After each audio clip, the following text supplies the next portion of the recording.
I did it. I went back. I know. I know it was a very dumb decision. If you're reading this, please take my advice and do not come here.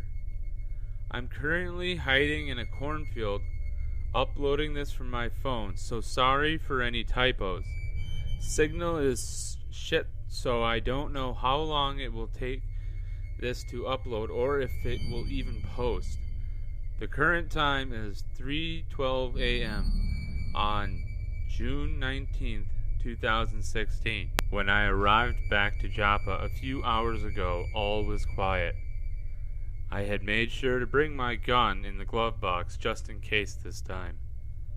I made it back to the boulder where I saw that thing the other night, but something was different. The inverted crosses were no longer in the ground, and the dead animals had been removed from the trees. I entered the name of the church, Salem Church, into my GPS and took a right at the boulder as instructed. After a few turns, I was led onto a dark gravel road. Shit, I thought to myself. There's no way I'm going to be able to be stealthy on this stuff.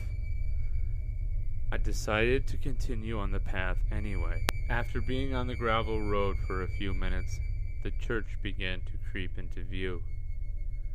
If it wasn't for the GPS, I would have probably driven right past the thing.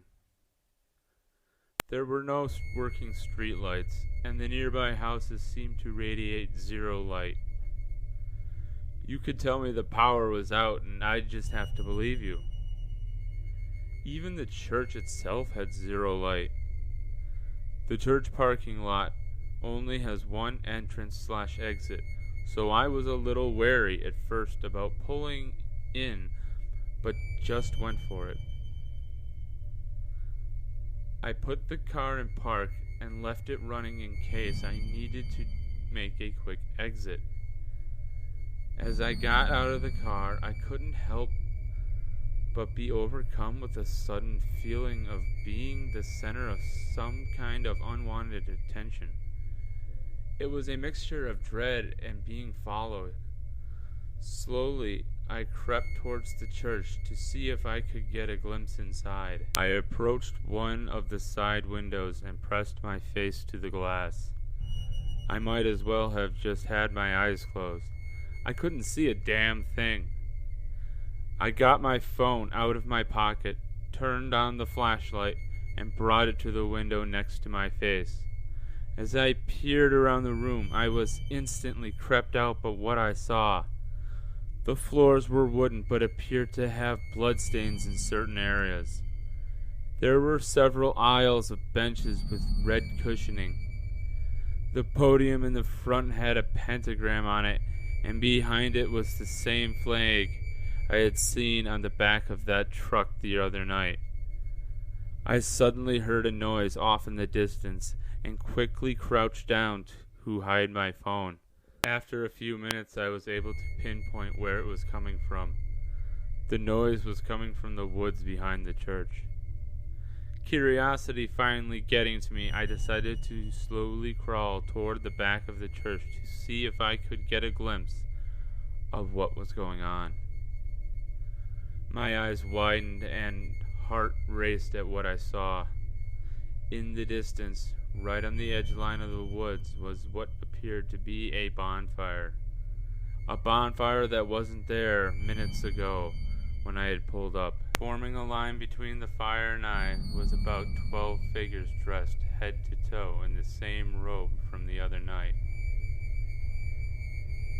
They were all facing towards the church with their heads bowed down and whistling that same tune I heard the night I was chased out.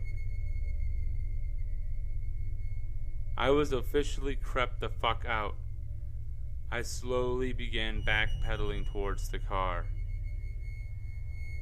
With each step back that I took, they, in sync, would take a step towards me. I decided my best bet was going to be just to make a mad dash for my car and then take off like a bat out of hell. There was one problem, though. My car was gone. There are very few times in my adulthood that I have felt completely hopeless. This, however, was one of those times. I took off in a sprint towards a nearby home. I know what you're probably thinking. Why on earth would I go to a home where one of the members probably lives? Well, in the heat and fright of the moment, I wasn't thinking clearly, and I was terrified and just wanted to see another human, I suppose. I dashed across the front lawn and up to the front door of the first house I saw. I began frantically banging on the door and screaming for help. Suddenly, the upstairs window light came on. I glanced back to see how close the group was. They had just gotten to the church parking lot as they were moving at a much slower pace. As I turned my head back to the door, I noticed something in the driveway that made my stomach drop. It was the white truck that had chased me out of town the night before. The hallway light came on as someone was beginning to approach the door. Not wanting to meet this enforcer person, I decided to take off, running down the road before they could answer the door. After I was about a half a mile down the road, I decided it was finally safe to try to catch my breath.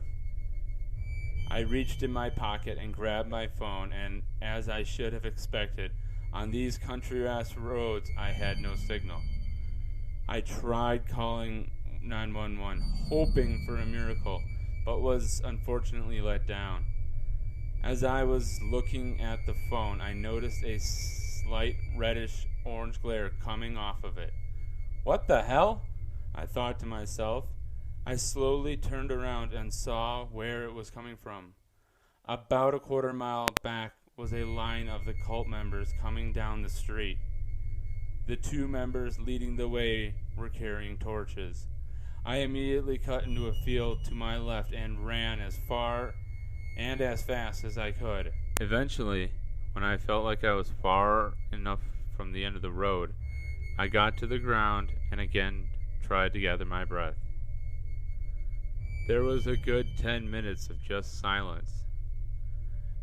I began thinking to myself about how I should have just taken the advice of Reddit and stayed home. Hell, I even had multiple offers of people willing to come here with me, but I guess subconsciously I didn't want to put anyone else in a potentially dangerous position. About midway into my thoughts, I began to hear some tall grass moving about 30 yards away. I stood up and looked at the top of the corn stalks.